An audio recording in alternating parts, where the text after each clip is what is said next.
your moderator for this session is Moral Al-Nasser, the Managing Director of Rest Analysis. Please to the stage. Thank you.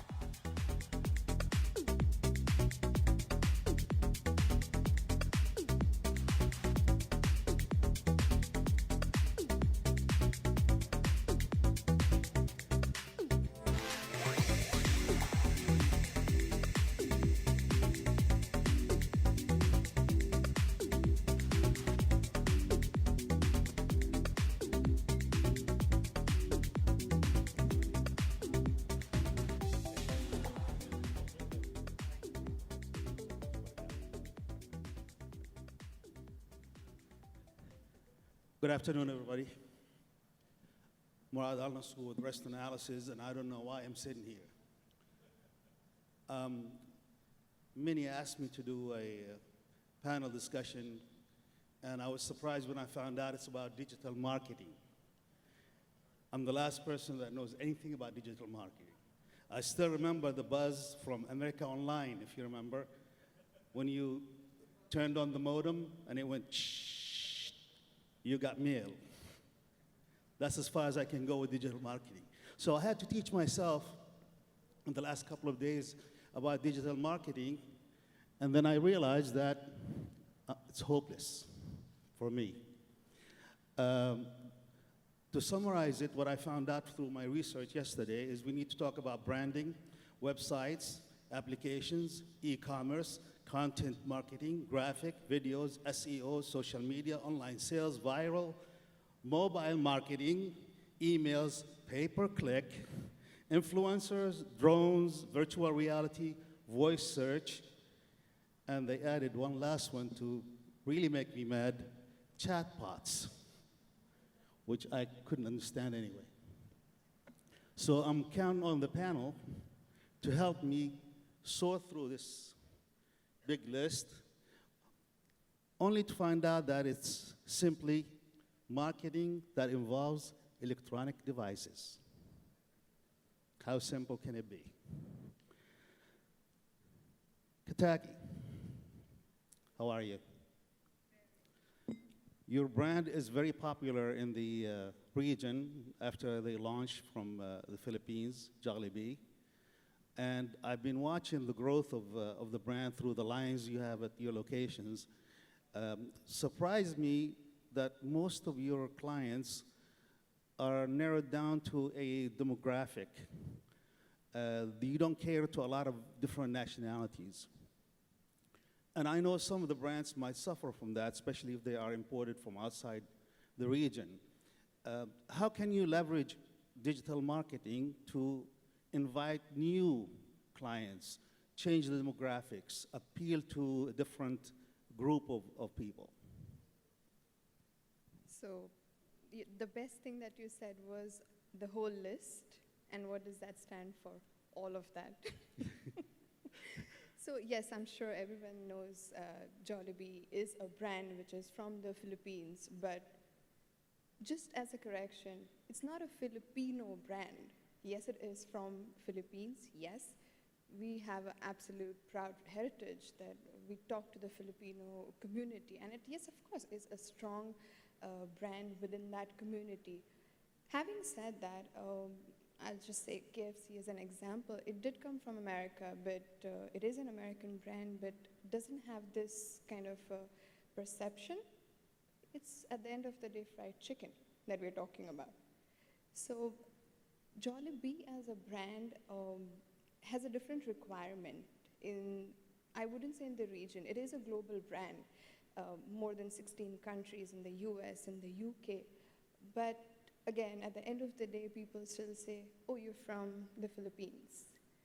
So that is what we're trying to tackle in the UAE. The brand is pretty much 6 years old in the UAE, but what we are trying to do today is talking to more people, because we know we are proud to say that we have the Filipino community, and we're happy with that, of course. We want everyone else to try the product. So does that mean I don't want to talk to everyone? Of course I want to. And how do I use digital media or social media to talk to other people? again, going back to everything that you said, but there has to be a strategy. How do we talk? So yes, we do know a few years back when Facebook came in, we didn't know it's going to be everything. Then was Instagram, and today, I'm sure everyone will agree, is TikTok.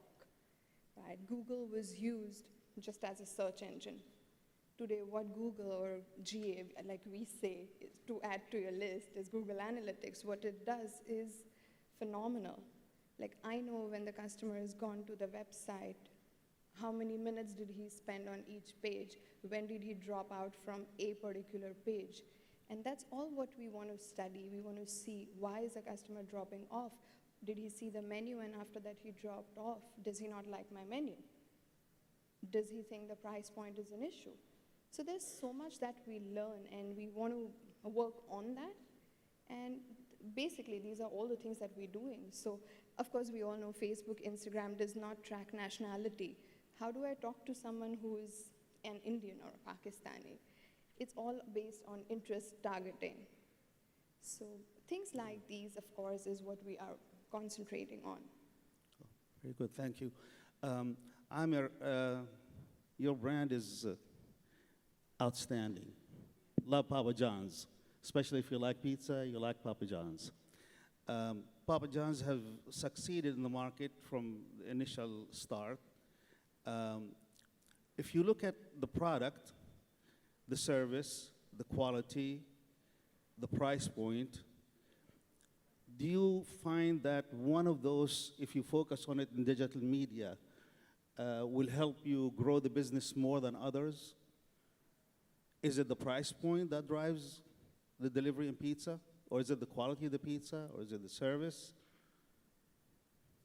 Thank you for this question. I'm still learning. This is not a final destination. You have to continue learning. To answer this question, let us establish some ground or fundamentals. So what is the difference between digital and non-digital? Few years back, not very far, maybe 5, 6, 7 years back, you want to book an ad in a newspaper, you call them, they will tell you, okay, we'll give you a press ad after 3 weeks. And it's only for the people who can afford it. So the reach was based on your capability in spending money. Today, the scene is completely different. Anybody can set up a Facebook account, Instagram, and the cost of entry is really low. So you will be surprised when you go home and you're flicking on your mobile, you have an ad from the barber shop who's next to you. Traditionally, this is not happening. So today, for a brand like us, we want to stand out, and we need to cut the clutter. And the lifespan of the ads today is nothing. It's nothing. You will spend half an hour on your mobile, you will get exposed to 50 brands. Before, this was not the case. The newspaper has a ratio between advertorial and editorial, or outdoor. There's a certain number of outdoor. So that's fundamental, is very important when you're setting any digital campaign. How do you stand out from the clutter? Second thing, we as Papa John's, and you know this is not a secret, Papa John's, better pizza, better ingredient, and just on November 16, global announcement that we are renovating, or we are doing a makeover for our brand. And the main highlight when you read this is the brand is hungry for better. So we are always hungry for better, and this is the DNA of the brand. And this is the mindset of everybody working behind this brand. So how can we deliver a better campaign, a better communication, a better understanding for the consumer? And again, the third fundamental, which is very important when you're doing it, how people consume digital marketing. So you flick. So you use your thumb and you flick. So can you deliver an ad without any audio? 60 or 70% of the people, they see videos without audio. So can you get the message through without an audio, without music, without any voiceover? People today want raw and authentic. I come from a background where I spend enormous amount of thousands of dollars to create the perfect product. And nowadays they say, oh, this is not real. This is photoshopped, airbrushed, or which is completely contradictory to the way I grew up. So these three fundamentals are crucial to set up digital marketing. So when it comes to us and to Papa John's, the most important thing when we talk about our brand or quality or products, the number one important, are we relevant to the market, and are we speaking the same language like the market? Are we with them? There are things that happen in the market and people talk about. Are you part of this or you're not part of this? A few months back, Valentine's was around the corner. Are you part of this Valentine's? Are you part of the love in the air? Then Ramadan came. Are you part of Ramadan? Are you advertising properly during Ramadan and choosing the right time? I am surprised that some brands advertise their iftar meal after iftar, which is very strange. And the decision to what to eat on iftar usually happens around noon or 1 o'clock, because you cannot wait till iftar and with the rush of iftar. So are you part of what's happening in the market? Then Euro came. So we were with Euro. Think Papa John's, think football. So are you part of this equation or you're not part of this equation? Then cricket came. So think Papa John's, think cricket. So again, are you part of the conversation happening in the market or you're not? Are you relevant? Are you contemporary? And that's the key assets for a brand to be built. We just have a tie-up with Venom, and we carefully sat and we think what is the best movie coming this year, and our guess that Venom will be one of the greatest. So we passed a couple of other big names, and we stuck with Venom, and Venom today is the highest grossing in UAE this year. So are we contemporary? Are we thinking? So this is us. We are always hungry for better. I know maybe I took over time, but if I want to leave you with a final say, last Friday I saw the Will Smith new movie, and I learned something from an 11 years girl, and it was so authentic when they asked Serena Williams, when you grow up, who do you like to be like, which tennis player? So she said, no, I want people to look at me. And that's, I think, the mindset that made Serena Serena. Yeah. And that's the mindset that what we think about, that we want others to look at us and the same. Agreed, agreed. Very good. Savia with Foodmark. First of all, we met today for the first time. Very impressed with the portfolio that you work with. You have a combination of restaurants, freestanding, malls, and you also have them in hotels. So you have a lot of brands under one umbrella. When you talk about digital marketing in a company like this that has multi-brands, do you find one brand carrying the others when it comes to digital media? Do you rely on one successful brand to carry the others? Is there co-marketing, co-branding that does take place to make it more cost-effective for you?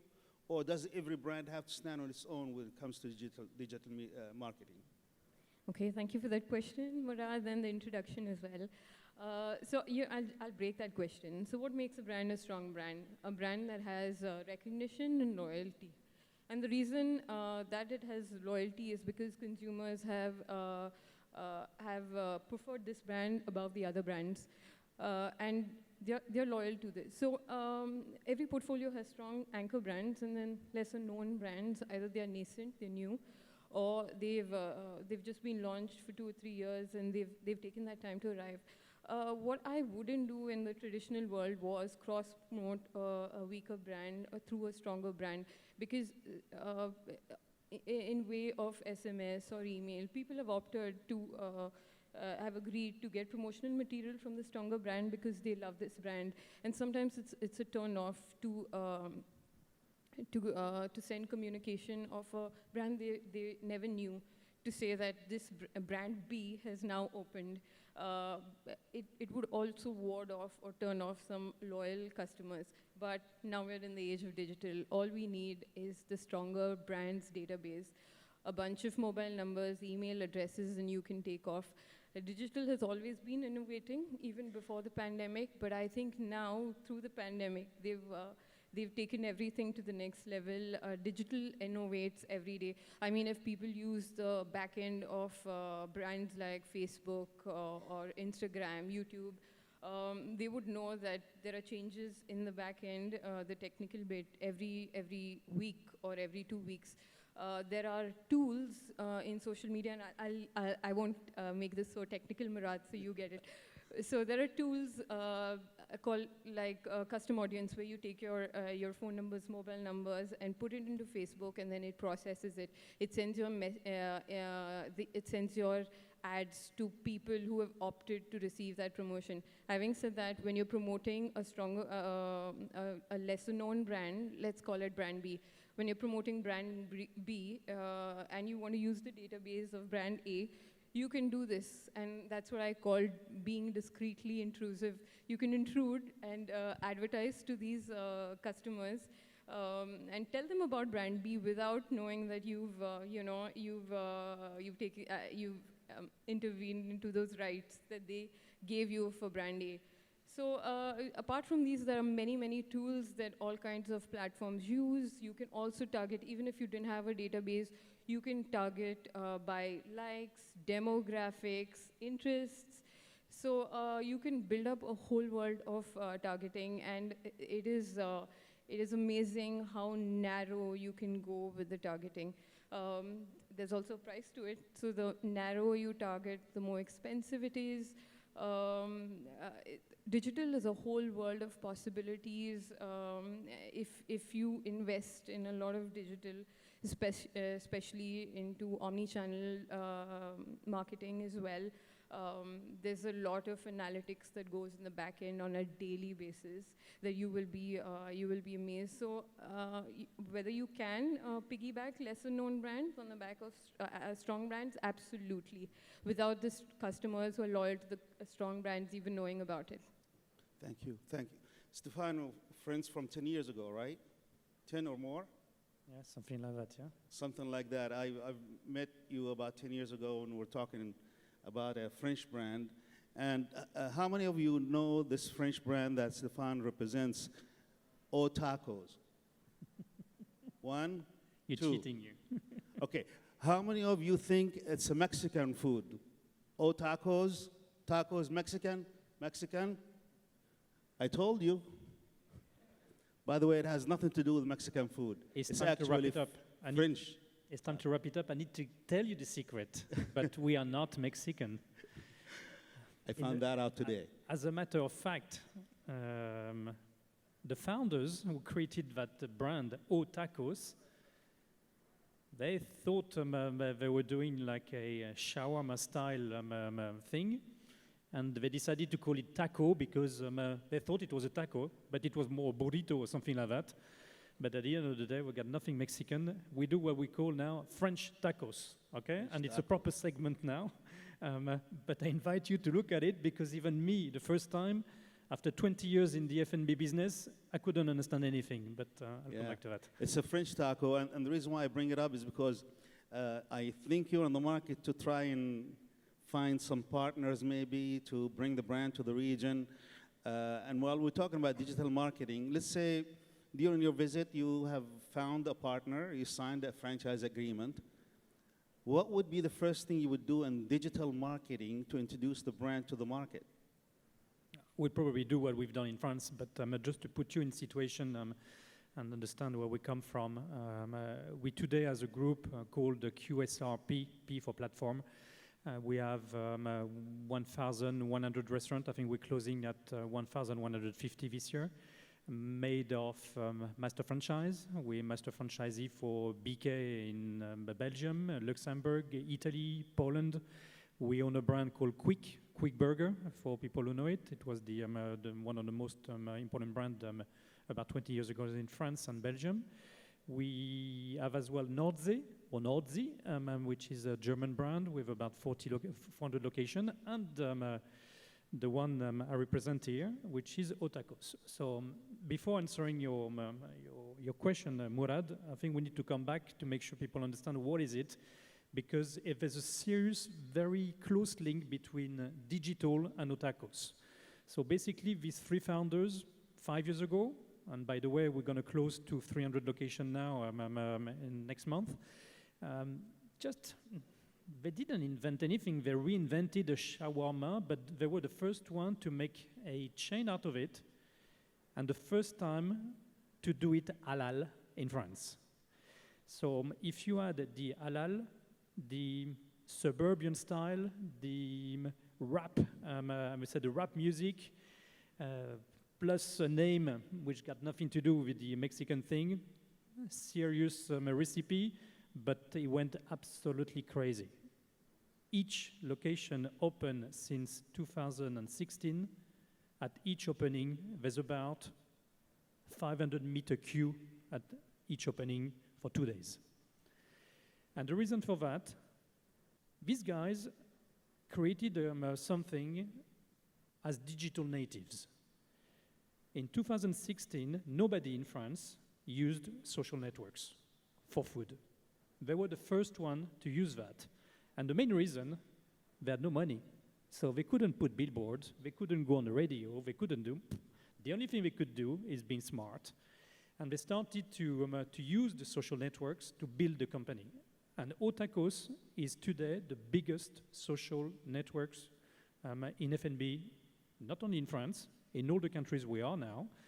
And if we compare to the biggest of the market, which is McDonald's, in France with 1,800 locations, we have almost the double or the triple of fans on our social networks. We almost had 3 million fans on social networks, starting from Facebook. You're going to tell me now it's for the oldies. Yes, but it started with this. With Instagram, with Snapchat, with TikTok. You know the thing, TikTok, you live that and you see everybody in the street doing like this. That's TikTok. Still don't understand how it works, but it brings customers to our shops. So to answer your question, there's many ways to tackle digital because it means everything and nothing. For us, we are proper digital natives, and it's been part of our success model. The reason for that, thanks to the social networks, we didn't need at the beginning to go to AAA location, i.e. the expensive locations in malls, in typical high streets. We went in B, C locations, and we had more customers than we would have in Dubai Mall. So to answer your question, what would we do if we do get into the market, which is one of our objectives, the market of the Middle East in general? We'd probably repeat what we've done. It means getting crazy on the social networks because we know how to do it. And I invite you to look on YouTube or whatever, just put Otacos opening, you realize what it is. When I joined the company 2 years ago, I couldn't even understand what was going on, okay? It's a mix of kebab, but it's not. Halal, but nobody knows it because we halal and it's not indicated anywhere, but everybody that needs to know it knows it. But all the others from the west of France who go to different religion don't even know about it and they don't care. So it's just a crazy way to do business. And as you said, digital opened up a new game, a new way of doing things like nobody thought about it before. And today, the relay, we started obviously as digital natives, but we accelerated now with the loyalty, with the click and collect, with the home delivery. Just, I was listening to the presentation before. I could see that in Americana, I think Americana brands, it's about 30%, the digital between home delivery, click and collect. Otacos, 2 years ago, it was 100% in the shop or takeaway. Today, 50% is omni-channel. Home delivery, click and collect, loyalty, kiosks, and name it. We've got a white label coming in next few months. We got a web app coming out in 2 weeks, et cetera, et cetera. Yeah. The digital platform is becoming more and more effective in getting the word out. How many of you, or does any of you use an agency to handle your digital marketing? Do you? You do it in-house? We do it in-house. You do? We do use an agency. So if there is something, the first thing a marketer would today look at is do I have a digital or a social media agency or a media buying agency? Either I would do that or I would get someone in-house. That's priority today. I know. If you had to choose between the two, would you continue to be with the agency, or would you rather do it in-house? I personally feel agency, yes. An agency. Yeah. How do you measure the success of a campaign from an agency? Do you see spikes? I mean, what indicators do you rely on to tell you that this campaign was successful? So for me, it's economies of scale. I run 18 brands, so the best thing to do was to take it in-house. Having said that, we've tried agencies before. Because of the kind of brands we have, sometimes my biggest fear is that agencies tend to put it on autopilot. And because it's just an account for them, somewhere I don't think I get the due diligence that I need, which is why I took them in-house. Agencies they're really good at generating reports on a monthly basis and proving that they've done a great job. Having said that, I don't discount agencies, they do that job. But I just think over time, they tend to innovate a little less. They tend to put things on autopilot. Everything's on a click of a button because they know the brand well, and they won't experiment with the target audience. They won't think, okay, now this audience is not reacting as much as they used to. Maybe we've acquired and we've engaged and we've retained. Maybe we need to move on to another segment. So because of that, I personally believe in in-house, having the whole service in-house. How many team members do you have in-house handling your marketing? We've got about 12 members 12? on the team, yeah. But we Wow. do have 18 brands. So, Of course. you know, It's cost effective for yeah, you. it is. With digital marketing comes guest reviews. And guest reviews, to me, are very important. Are they important to the millennials, to the younger generation? Are you reading the reviews? Are you looking at them? Are they credible? So back to the first question briefly. Yes, we do have an agency, and we have a reputable agency that helps us in setting up the campaigns. We can't live without them, so we can get everything right. And there are so many reports. You can see reach, click-through, CPC, whatever. There are so many there, but the most important thing, are we making more money or we are not making more money? We are in a business to grow our sales. And the basic formula that you learn day one when you join any food industry, sales equal transactions times an average check. So are you getting more transactions or you're not getting more transactions, without going so deep into the technicalities of the digital marketing, all the terms? If it's not making money, it doesn't matter that you reach so many people. So that's number one. Number two, about reviews, we take reviews very, very serious to an extent that we get reviews from our app. We get reviews from website, from digital media, from social media.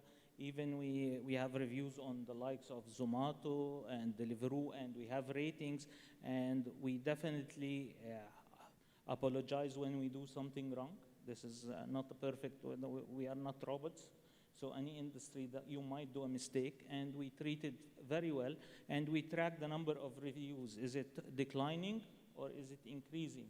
And it's taken so serious that is on daily basis, there is a review committee led by our CEO even for this. So it is very important to know, you need a mirror to tell you, are you doing right or you're not doing right? Stefan, with your demographics being, you told me about 14 to 25, your guest age, 14 years old to 25 years old. Do you see the reviews also being a factor with that age group? Yeah, of course, yeah. The positioning was clearly to target the young generation and the millennials.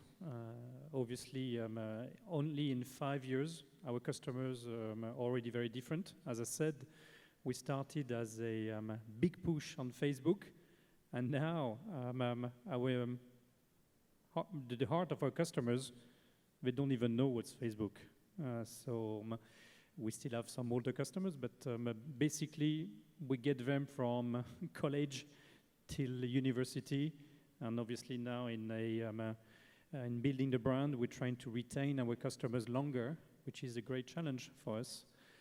But yes, obviously, They do reviews. the That age group, 1525 they do was reviews? clear and is a direct link to our digital approach, because that's the way they live. We all have children here, I guess, but just look what they do. What do they do? We used to play football. They do the same thing, but on the telephone. So interaction is through telephones. They don't even call each other. Have you realized that the telephone is not used as a telephone anymore? No? Anymore. It's not a telephone anymore. Right. I tell them, can you call your friend? Ah, no, I'm sending you a message. Yeah. But why don't you call? No, I send a message. But what message? Send a snap. Okay. Yeah. It's all different. It's all changed, and we need to understand that. You know, this session is very interesting, and we were supposed to have 45 minutes, but since somebody went over on the last presentations, they're cutting our time. I want to thank you, but I want to just remind the audience of one thing. Been in the business for about 45 years, and as I grew in the business and the food and beverage industry, we always said it's all about the food. Well, about 3 or 4 years ago, when I started developing restaurants in this market, I kept telling people it's all about the food, it's all about the food, it's all about the food. It didn't work. So I came up with a new phrase. It's in Arabic. It says, "Shakil qabl al-akil," which means the picture is more important than eating. Then I realized that both combinations have to be true. The picture will bring him in, the food will bring him back. So don't think that digital marketing alone by itself will make your brand successful. You still have to give them the product. The picture will bring him the first time, the food will bring him back. Thanks, appreciate your time, and enjoy the rest of the afternoon.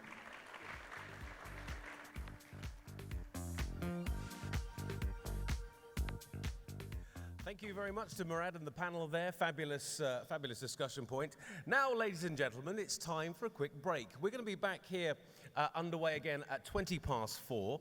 Coffee is being served out in the main hallway. But if you could make your way back here ready for a start at 4:20 for our final panel discussion of the day. We'll see you back here in about 20 minutes. Thank you.